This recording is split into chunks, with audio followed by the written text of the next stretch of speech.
بسم اللہ الرحمن الرحیم۔ آج کے ہمارے اس پروگرام کے لیے راولپنڈی سے خط لکھا ہے جناب غفران احمد صاحب نے۔ آپ لکھتے ہیں کہ غزہ کے مظلوم مسلمانوں کے لیے ہمیں کیا کرنا چاہیے۔ ہر روز ہم ٹی وی چینلز پر خبریں دیکھتے ہیں اور ان کے منظر دیکھ کر انتہائی پریشانی ہوتی ہے اور ہم کچھ کر نہیں پا رہے، اور کچھ لوگوں نے غلط فہمیاں بھی پیدا کر دی ہیں کہ وہ اتنا دور کا علاقہ ہے اور ہمیں اپنے معاملات کو سلجھانا چاہیے، اور مختلف قسم کے عجیب و غریب قسم کے بیانات سننے کو دیکھنے کو ملتے رہتے ہیں۔ کیا ان کی امداد کرنا ہم پر واجب ہے یا واجب نہیں ہے؟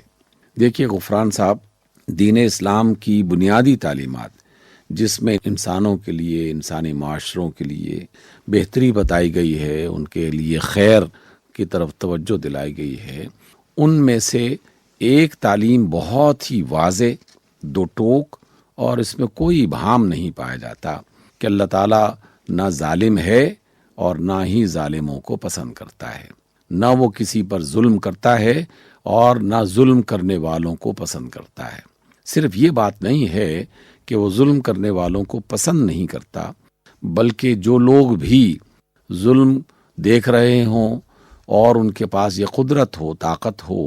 کہ وہ ظلم کو کسی بھی ذریعے سے روک سکتے ہیں، ظالم کا ہاتھ روک سکتے ہیں، چاہے وہ تعلیم کے ذریعے سے، چاہے خبر کے ذریعے سے، چاہے قوت کے ذریعے سے، چاہے زبان کے ذریعے سے، چاہے اپنے ہاتھ اور قوت کے ذریعے سے، تو جو بھی وسیلہ اس زمانے میں اس موقع پر میسر ہو اور وہ اس کو استعمال کر سکتے تھے، لیکن اگر انہوں نے ایسا نہ کیا تو اللہ تعالیٰ ایسے افراد کو نہ صرف پسند نہیں کرتا، بلکہ ان کے لیے بھی اللہ تعالیٰ کی طرف سے غضب اور عذاب اور سزا کا فیصلہ سنایا گیا ہے۔ آقا رحمت علیہ الصلوۃ والسلام نے فرمایا، اور یہ روایت جو ہے وہ طبرانی جو ہے وہ محدثوں کی طرف سے بیان کی گئی ہے کہ رسول اللہ صلی اللہ علیہ وسلم نے ایک موقع پر یہ فرمایا کہ اللہ تعالیٰ نے یہ فرمایا ہے، وعزتی و جلالی، مجھے قسم ہے اپنی عزت کی اور قسم ہے اپنے جلال کی، لَأَنْتَقِمَنَّ مِنَ الظَّالِمِ فِي عَاجِلِهِ وَآجِلِهِ، کہ میں لازماً انتقام لوں گا ظالم سے جلد یا بدیر۔ اور پھر آپ نے فرمایا کہ اللہ تعالیٰ نے یہ بھی فرمایا ہے کہ اور میں اس شخص سے بھی انتقام لازماً لوں گا کہ جس نے کسی مظلوم کو دیکھا اور وہ اس کی مدد کر سکتا تھا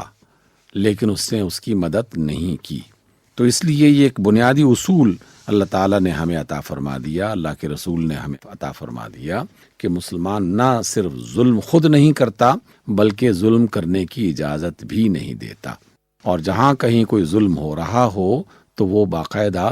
ظالم کو روکتا ہے، مظلوم کی مدد کرتا ہے۔ وہ غزہ اور فلسطین میں ہو، وہ کشمیر میں ہو، وہ یمن میں ہو، یا ہمارے اپنے ملکوں میں مختلف مقامات پر جو لوگ انفرادی اعتبار سے اجتماعی انداز میں ظلم کر رہے ہوں، تو وہاں ان ظالموں کے خلاف آواز اٹھانا، ان کے خلاف قانون کو حرکت میں لانا، اداروں کو اپنا کام کرنا، یہ سب ضروری ہے اور مسلمانوں پر فرض ہے۔ اور اگر کسی نے آنکھیں بند کر لیں اور اس کی طرف توجہ نہ دی تو یقیناً وہ خود بھی ان ظالموں میں شمار کیا جائے گا۔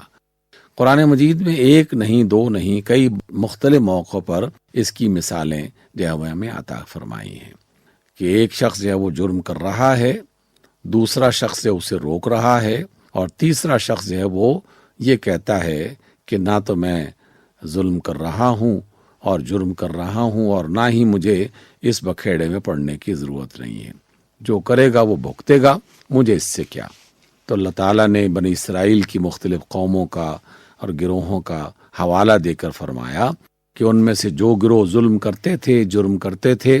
ان کو تو سزا ملی ہی، اور اس کے لیے میں نے سزا کا فیصلہ کر دیا۔ جو لوگ ان کے ساتھ شریک تو نہیں تھے لیکن خاموش تھے،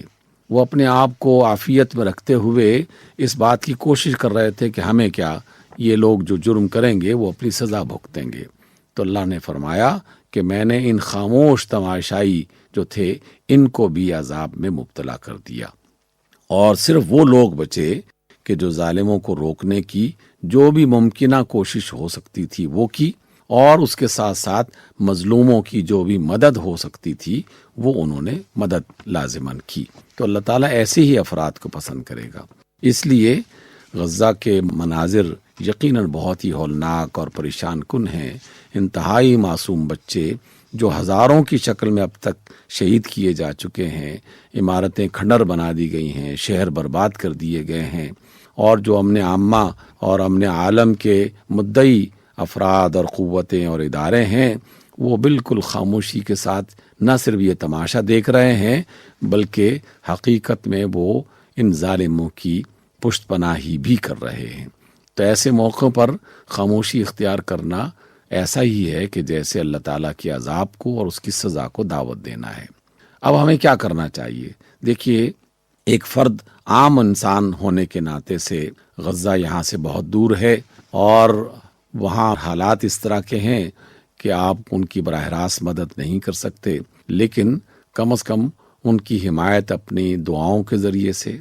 اپنی آواز کے ذریعے سے، لوگوں کو یہ آگاہ کرتے ہوئے کہ ایک ظلم ہو رہا ہے اور وہ ہمارے مسلمان بھائی ہیں، تو ہمیں ان مسلمان بھائیوں کی مدد کرنی چاہیے، تو یقیناً اپنی آواز کو بلند کیا جائے۔ اور اس کے علاوہ بھی جو وہاں مظلوم اس وقت قسم پرسی کے عالم میں ہیں، ہزاروں کی تعداد میں خیموں میں رہ رہے ہیں، ہزاروں کی تعداد میں بھوکے پیاسے ہیں، پانی کا گھونٹ پینا جو ہے وہ بعض اوقات ان کے لیے ممکن نہیں رہتا، اور کئی دن گزر جاتے ہیں ان کے۔ زخمیوں کی صورت میں بے شمار لوگ جو ہیں وہ ہسپتالوں میں آپ کی دواؤں کے منتظر ہیں، اور مرہم پٹی کے لیے افراد کی ضرور منتظر ہیں۔ اس لیے جو بھی اس میں اپنا حصہ ڈالا جا سکتا ہے تو ایسے بااعتماد افراد کے ذریعے سے، گروہوں کے ذریعے سے، اداروں کے ذریعے سے اپنی مدد وہاں پر پہنچائیں۔ اس کے علاوہ آج کی دنیا جو ہے یہ نیٹ کی دنیا ہے، میڈیا کی دنیا ہے۔ سوشل میڈیا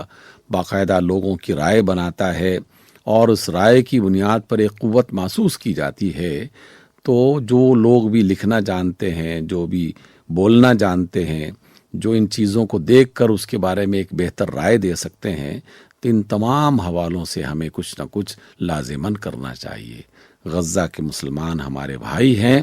اور ان پر ظلم ڈھایا جا رہا ہے، اس میں کوئی شک نہیں ہے کہ اسرائیل ان پر ظلم کر رہا ہے، اور آج سے نہیں، گزشتہ 7 دہائیوں سے زیادہ کا عرصہ گزر چکا ہے، اور کئی ہزار انسان وہ اس میں مارے جا چکے ہیں، اور وہ اپنا ظلم باقاعدہ جاری رکھے ہوئے ہیں۔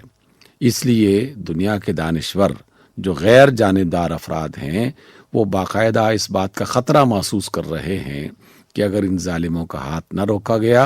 تو وہ جو آس پاس کے پڑوسی ممالک ہیں، خصوصی طور پر وہ اپنے آپ کو مطمئن نہ سمجھیں۔ یہ آگ جو اب فلسطین اور غزہ میں جل رہی ہے، یہ آگ جلد ہی ان کے گھروں تک بھی پہنچ سکتی ہے۔ اس لیے اللہ کا خوف کرنا چاہیے، اللہ کی طرف سے ان کے لیے دعا کرنی چاہیے، اور جو بھی ممکنہ مدد ہو سکتی ہے اس مدد میں لازماً آگے بڑھ کر ان کی مدد کرنی چاہیے۔ اللهم